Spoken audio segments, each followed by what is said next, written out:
G'day, friends, and welcome to the Move to Costa Rica podcast.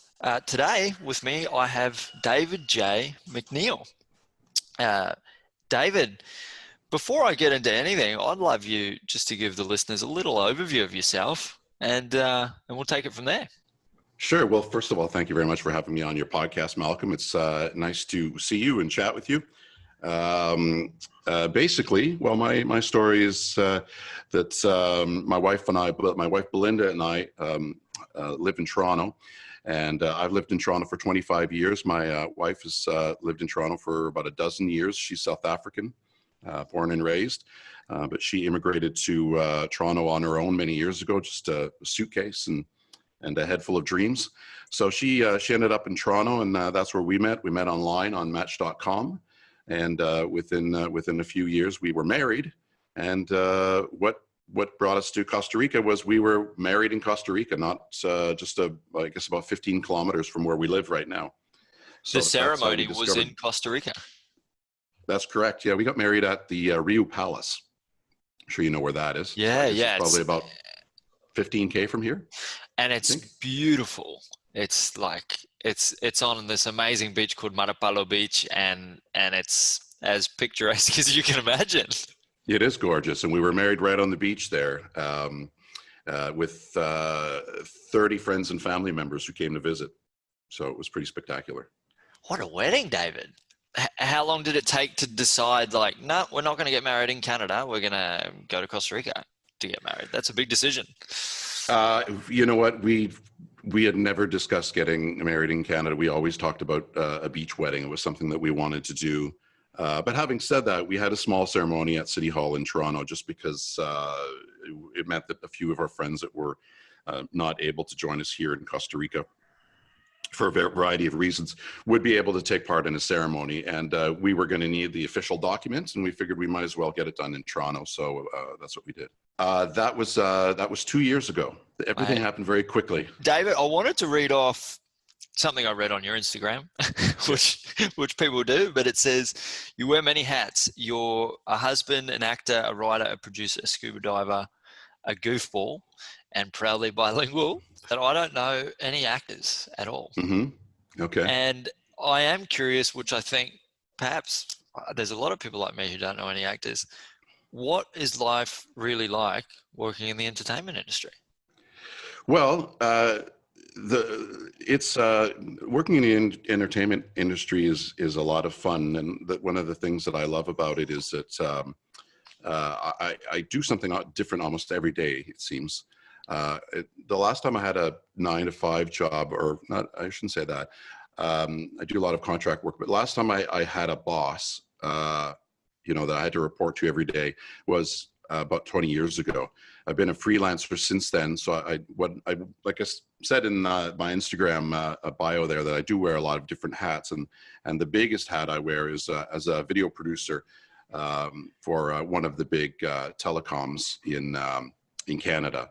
I have a partner, and we produce television commercials for a company called Bell. And so if you're watching their service in Canada and you see a commercial for a 30-second commercial for a Hollywood film, we produced it. And now I produce those from here in Costa Rica. Then I also work as a voiceover artist, which is why I have this very nice microphone that I use for recording at home. And then also when I'm back in Toronto, because the plan is to go back to Toronto during the summer, which is when the bulk of the production work happens in film and television. When I get back in Toronto, I get to audition for television projects and film projects. So that's a really fun opportunity. So that's kind of what my life is like. It's very much a you've got to make it happen type career, Like you are your boss, and you're scheduling your time, and you're getting your jobs, and not everyone can do that. So good on you, mate. Yeah, it's it really is. If working in the entertainment industry, unless you've got a structured 9-to-5, you've really got to be a bit of a hustler. You're always looking for the next thing. But luckily for me, I've had some clients now that I've had for quite a while. So I've gotten to the point where don't stress about it as much as I used to when I was younger, but you still have to make sure that your clients are happy, and you still have to make sure that you've got new clients that are coming in regularly, and just in case you end up losing a contract, or somebody decides that they don't want to produce a product that you produce for them anymore. Yeah, you got to keep moving. And you can do this completely remote from anywhere? That's what it seems that is the case. I, I have had some issues here where, power outages have been an issue. We were trying to do this podcast a few days ago, but there was a major power outage in town, so we were disconnected that way. And then I have had issues in the past too, where the internet has gone out for a day or two, and then we had to get creative to keep in touch with clients. But having said that, those are problems that you could have back. I could have had in Toronto. It's hard to tell how often our internet went out on a lot of days, because I'd be out, but you'd come home, and if your microwave was flashing, sorry, not the internet, but the power, if you come home and the microwave is flashing, you realize, oh, the power went out here at some point. You would have noticed it if you were at home working, but you don't notice it so much. But now that we're here all the time at a place in Costa Rica, you're well aware of when the power goes out and when the internet goes down for a bit. You and Belinda got married on the beach here in Costa Rica 2 years ago, and it was October last year that you guys decided to relocate here. I mean, some people, they plan diligently before moving anywhere, and others kind of just like make a decision. What went into that moving preparation and that decision? What happened was we got married. We went home. We had no plans to change anything about how we were living our lives. But we got home, and we had a beautiful condo overlooking Lake Ontario in Toronto, one of the best views you could have in that part of the country. And so we got home, and there was a flyer in our mailbox that said that somebody upstairs in our building had sold the same condo for twice what we had paid for it 3 years ago, or 3 years prior. And well, that was interesting because we had really started our lives over. We had just gotten married. We were, in a second relationship. We had a new mortgage, and so everything was kind of starting over in a way. And we looked at that and we thought, well, perhaps this could be a real opportunity for us. So we talked about it, and we decided that we were going to sell our place, and we were going to take advantage of that huge market that our condo had made. But what were we going to do was the question. We wanted to get a place. We were talking about getting a place down here in Costa Rica, but we wanted to live in Toronto during the summer as well. So we decided that rather than buy another smaller but very expensive condo in Toronto, we would do like a lot of our friends have done, and we decided to buy a boat, not a canoe, but we bought a 41-foot boat with 2 bedrooms and 2 bathrooms and quite a bit of room on it, but cheaper than buy a condo. So that's what we did. So when we go back to Toronto during the summer, we drop the boat into the water, and we live there at a marina downtown. And then at the end of the summer in October, we pull it out, put it on blocks, and then we fly to Costa Rica, which is the plan going forward. Obviously, that plan changed this year when COVID-19 hit. We thought it was a pretty great idea. I mean, the one thing about it is that it meant that unless we become wealthy by winning a lottery or some other way, there's no way we could buy back into that market in Toronto. It's just too expensive at this point. But that, we gave that up because of everything else that we're being offered. And as you just said, when we go back to Toronto, we still put our boat in, and we're right downtown. We have that $1 million view, or whatever you want to call it, of the city and everything that it offers, while paying a fraction of what we would pay, still paying the mortgage there, or not a fraction, but a lot less than what we would pay paying the mortgage that we were paying downtown. And then we get to be here the rest of the year, which is pretty spectacular. Very cool setup, David. And you're the first person on any of these podcasts who has like the second home as a boat. So nice, mate. It has its challenges. But it's pretty beautiful as well, though. My sister and brother-in-law, they live on a 51-foot boat with their 4 kids. Yeah. and sailing in the Pacific, and sometimes like things are just constantly going wrong on boats. It's it's often the challenge. Yeah, it is. It is. It can be. Yeah, it can be dicey. I mean, it's like living in an RV, right? You have to manage your own waste system. You have to pump out your toilets, and you've got to manage the water that comes into the boat, your electricity, and yeah, those things can go very wrong sometimes. So, but who is it? You said did you say your brother-in-law? Oh, well, yeah, my sister and brother-in-law. Yeah. Yeah, your sister and brother-in-law. But so they have having that many kids living on a boat. I mean, you can do it. Yeah, It's it's possible, and I see them do it. I don't know if I could do it. yeah, Because I mean, it's interesting. The kids are yeah, between like 11 and 5 years old, or 11 and 6 years old too. So it's like a very high energy little area. yeah, But yeah. I guess I should ask them about that one day. It's got its challenges, like you said. But having said that, we only live there during the summer. We have friends that live there in their boats at this marina. It's a 12-month marina, so we have friends that live through Canadian winters on their boats. I could not do that. That's Yeah, just too much. that's It's cold. too much for me. It's too much. David, Yeah. coming back to coming down here to Costa Rica, for you and your wife, when did that conversation begin? Because obviously with the sale of your property at a high value, you mentioned that was like that was probably unexpected at the time. You hmm you had the option to probably go to many different warm, beautiful places. Yep. Why here, mate? Well, I'd been to other warm, beautiful places, and none of them ever jumped out as a place where I would live. Mexico, I might have at one point, but with a lot of the stuff that's been happening in the news over the past couple of years, that seemed less appealing. Having said that, we have friends that have places in Mexico and they love it. But we didn't really see any other place that we'd really fallen in love with, but we really did love Costa Rica, having been married here and having had the time to stick around a week after the wedding and tour around a bit. And the other funny thing was, this is how life works sometimes. I guess they call it kismet. But while we were here after our wedding, like I said, we stuck around on our own for a week and we did some touring on our own. And we came to Coco twice. And one of the reasons we came to Coco was we went out on the Marlin Del Rey catamaran, and it's a booze cruise that a lot of people go out on when they visit here. So we went out on that one afternoon, and while we were out there, we met another couple from Canada. We recognized, we heard them talking. We thought, oh, they sound like Canadians. So we started chatting them up, and their names are Roland and Nadine Tipper. And they're real estate agents here in Coco.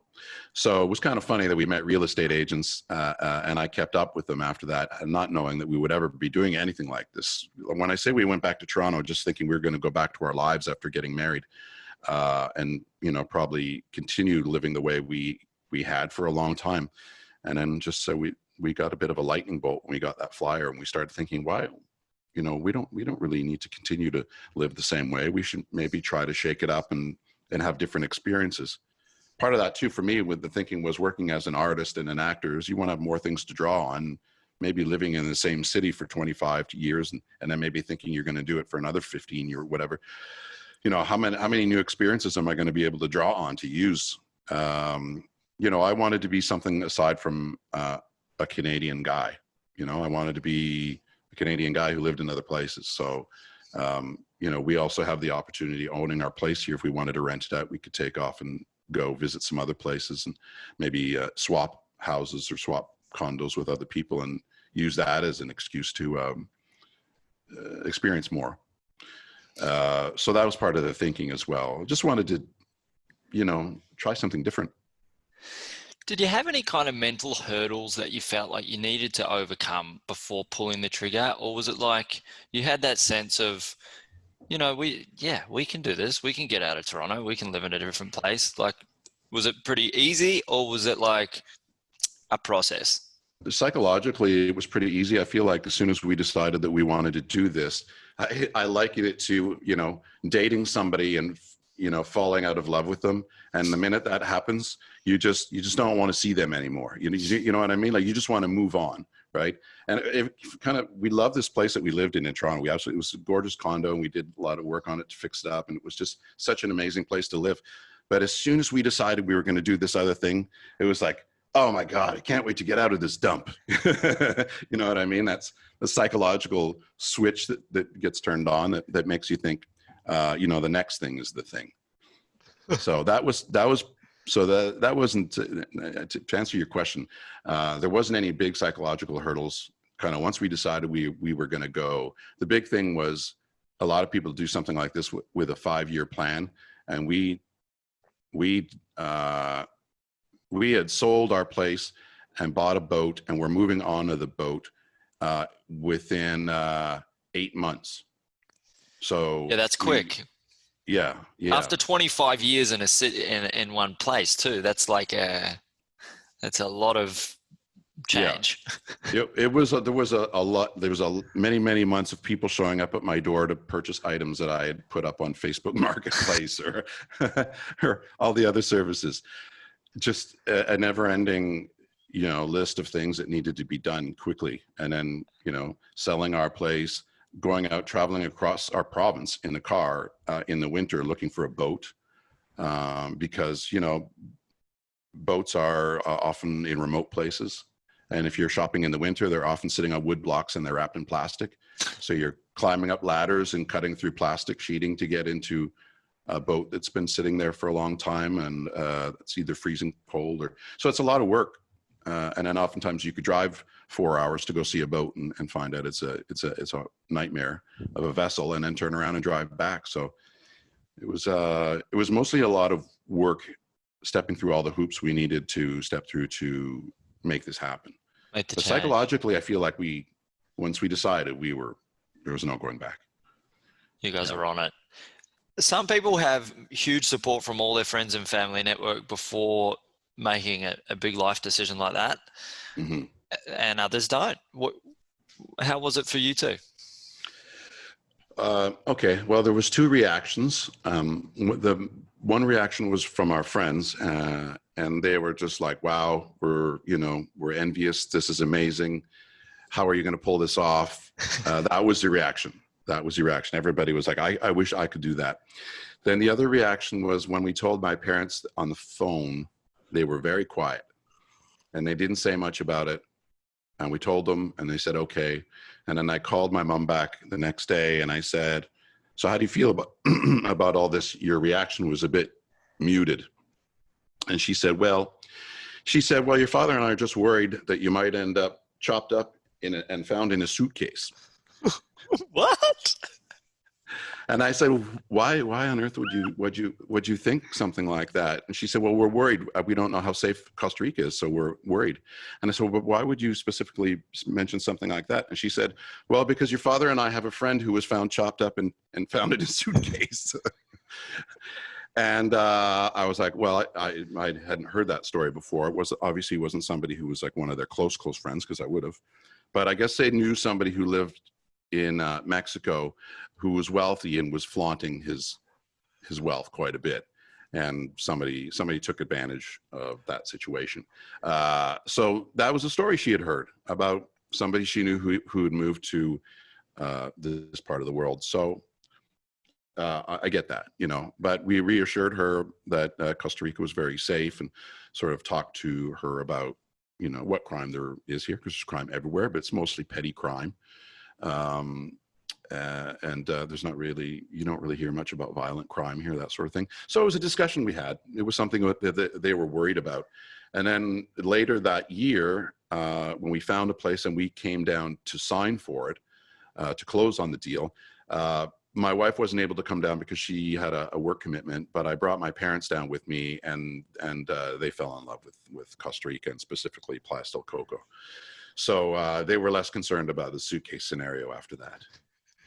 That's the most strange fear about moving to Costa Rica I've ever heard from anyone, David. Yeah. Good work. I mean, I can understand it, because you don't know what you don't know, right? I mean, before I'd ever been to Central America, my views of Central America were totally different as well. So Yeah.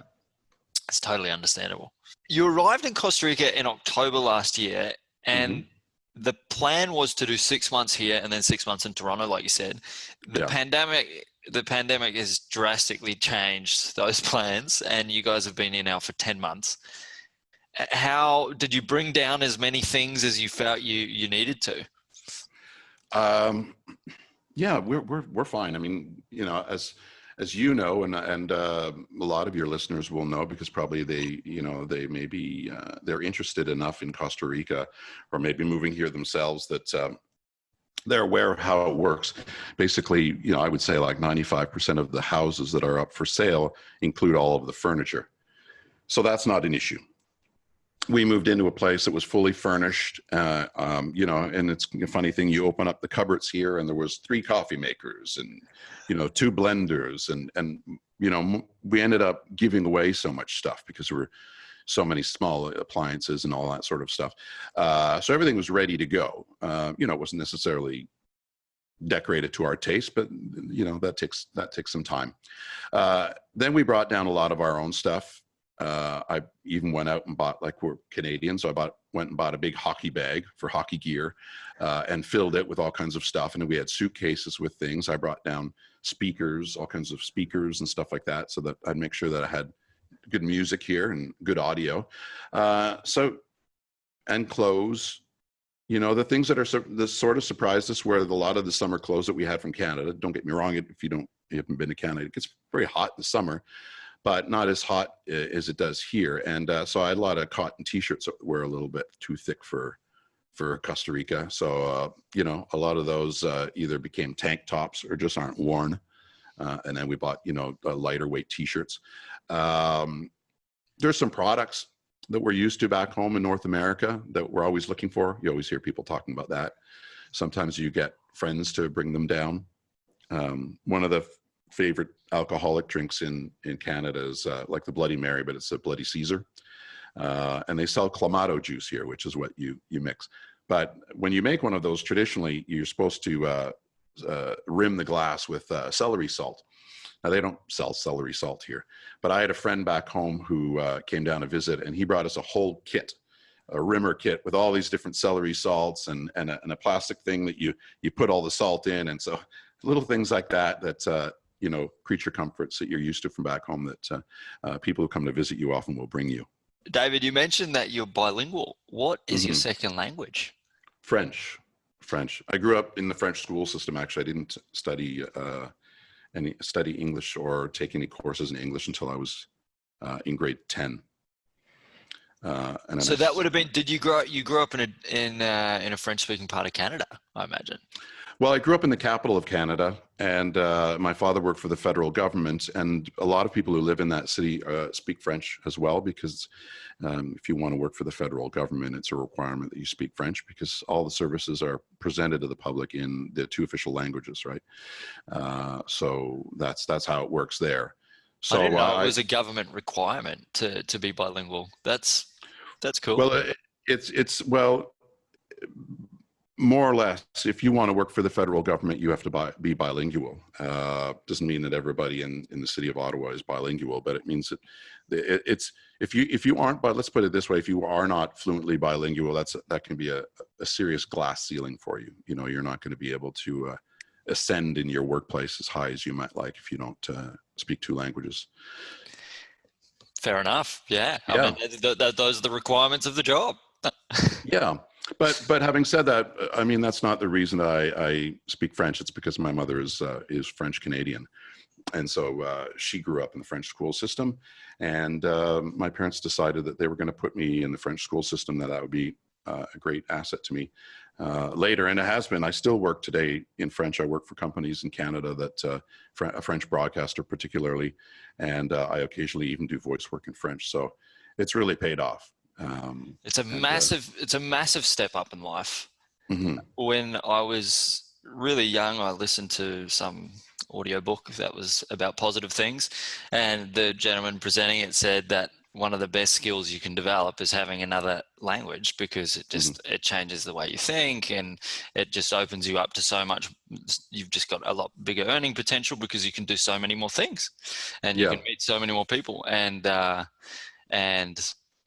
it's And great. the other thing too is, well, I'm learning how to speak. I'd studied Spanish before. My Spanish is okay. I need to really do some more work on that. But you know, we speak Spanish quite a bit here with you know, people we know. The other thing too, I think about having a second language is it can be very beneficial, and that includes also being a musician. Like if you you know, read music or you can play music, just being able to switch over to another way of thinking is also good for your brain. And scientists have proven that you can ward off you know, some forms of dementia and possibly Alzheimer's if you speak more than a language, because you're constantly you're working your brain like a muscle Yeah.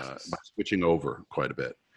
I don't know how's your Spanish? No, yeah, I speak Spanish a lot of the day these days. Yeah, Yeah. and we've been here for 4 years now, so we had 3.5 of those years until COVID, working and speaking in Spanish all day long, and Yeah. that was really helpful, obviously.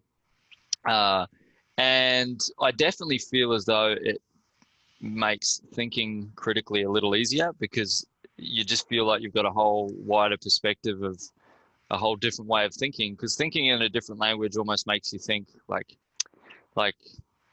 it's not just a translation. There's a different way of thinking with every language, I think, in a way, Yeah. Absolutely. and it's really helpful. How have you found the transition into speaking Spanish here? Have you been able to rely on some of the Latin roots of French to Yeah. to build a For vocabulary?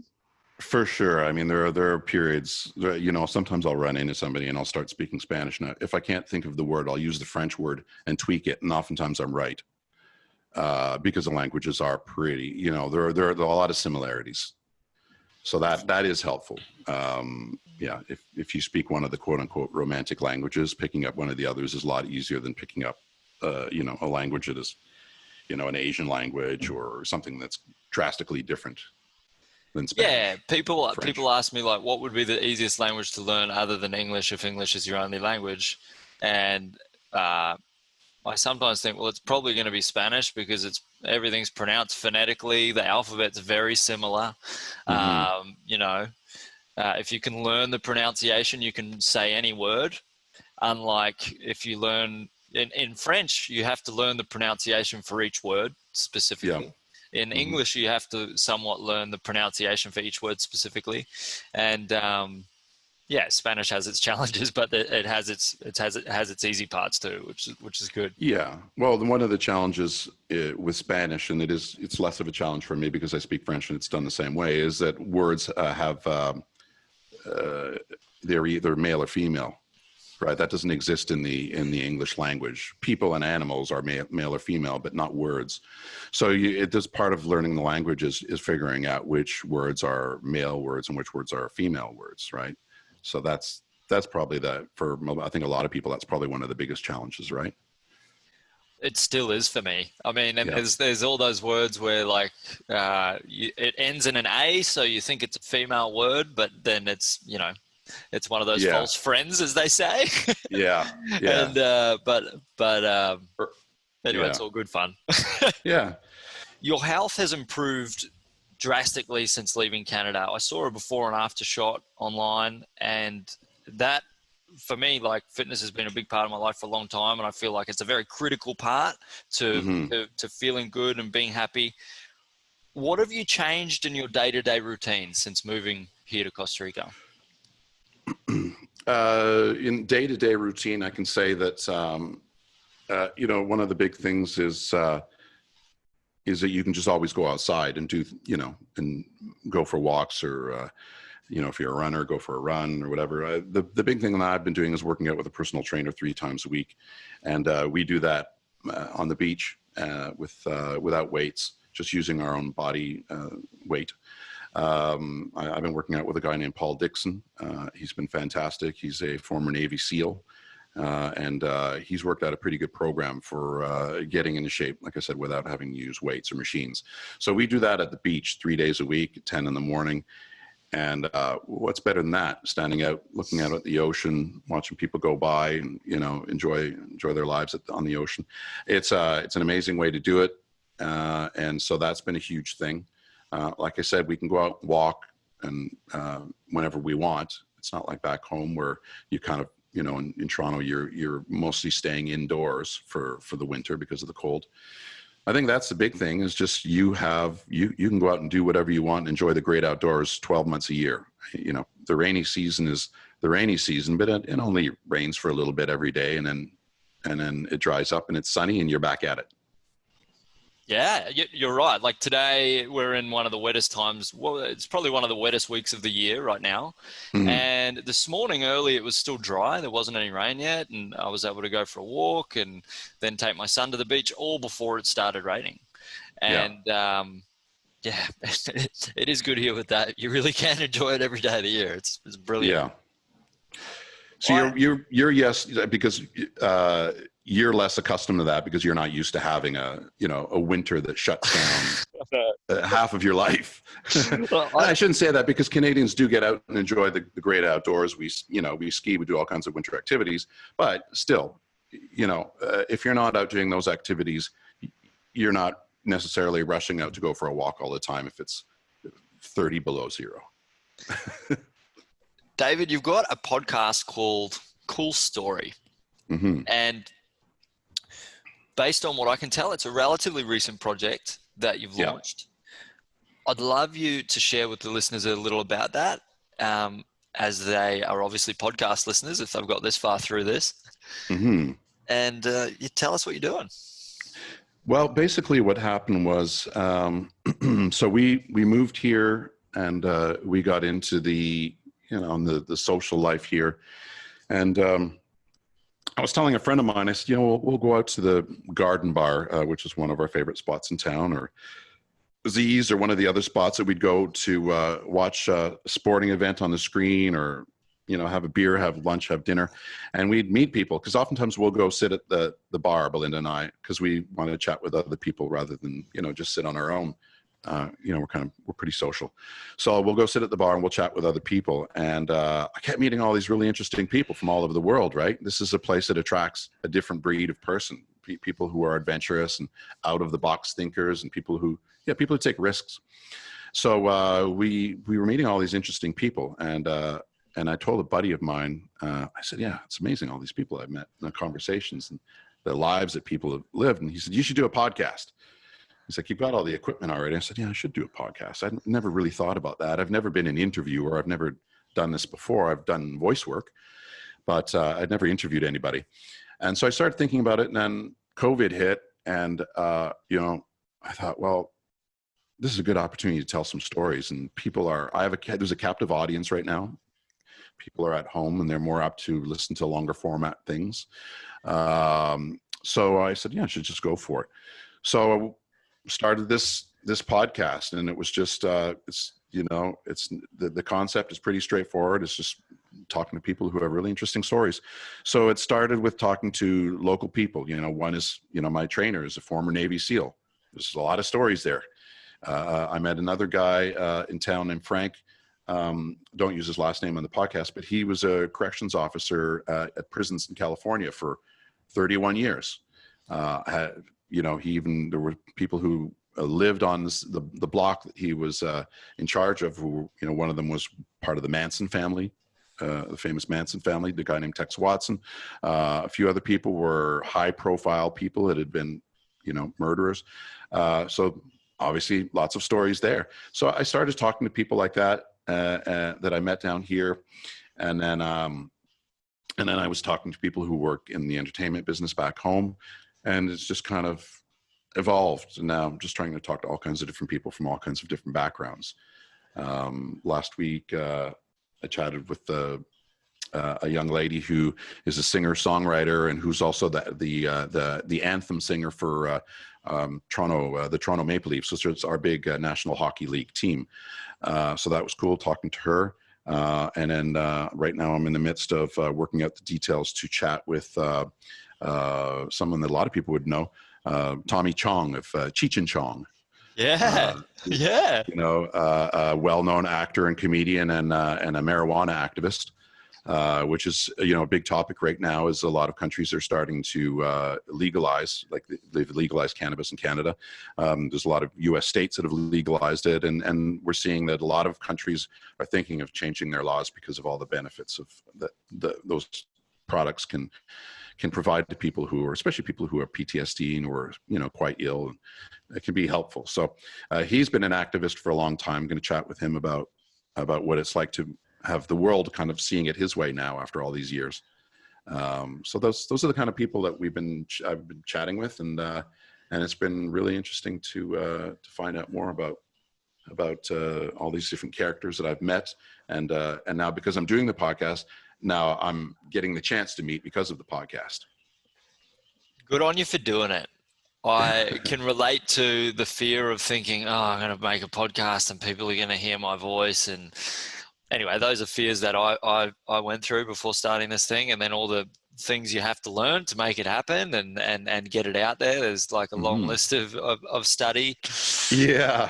So the podcast is called Cool Story with David J. MacNeil, and it's pretty much available everywhere podcasts are streamed, as we say. We will have a link to access the podcast as well on our website when we create your show notes page, mate. So and you'll have to come on and be a guest too, to talk about what it's like to do your own podcast, and specifically talk a bit about what the topic is of your show. Would love to, mate. Would love to. Would you consider living in Costa Rica full time? Absolutely. And that, they always in the back of our minds, that was the plan. But at this point right now, I'm still working, and I'll be working for many years to come. I don't even know really well whether I will fully ever retire, because I enjoy what I do. But the plan is to keep working. I'd love to go back and work on more television and film in Toronto. But at some point, the plan is to live down here all year. I don't know if it'll be in this condo that we own, or whether we may be at that point, if we're going to live here full time, maybe we buy a house. But we'll see. But that is definitely in the back of our minds for the future. David, where can people find you online? Find me on Instagram at David J. MacNeil. I'm also on Facebook. I have a Twitter account for the Cool Story with David J. MacNeil podcast. I don't have a personal account on Twitter anymore. But those are the three main places that people can find me if they wanted to connect. David, last question. Do you have any suggestions for people considering Costa Rica as a place to live? We've been talking a lot about this on social media.